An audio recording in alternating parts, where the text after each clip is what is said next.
Hello everyone, welcome back to Touch to Click.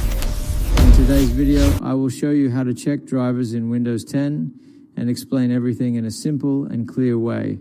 Now let's get started. Step 1. Right-click the Start button located at the bottom left corner of your screen.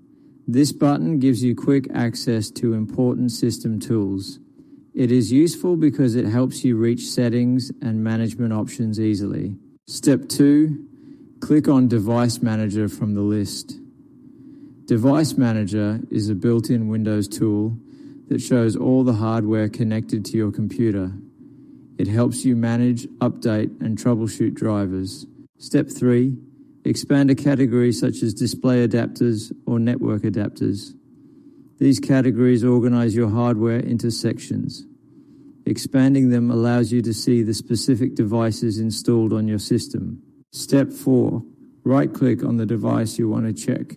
This action opens a menu with different options for managing that device. It is important because each device has its own driver settings. Step 5. Click on Properties from the menu. The Properties window shows detailed information about the selected device. This is where you can find status, settings, and driver information. Step 6. Go to the Driver tab at the top of the Properties window. The Driver tab contains all the details related to the device driver. This section is important for checking driver health and version. Here you can see the driver provider, which tells you the company that created the driver.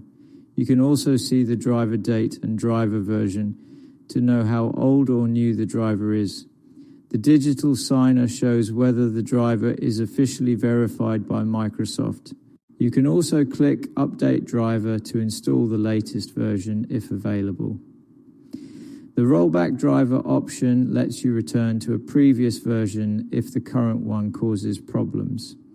The Uninstall Device option removes the driver completely so you can reinstall it if needed.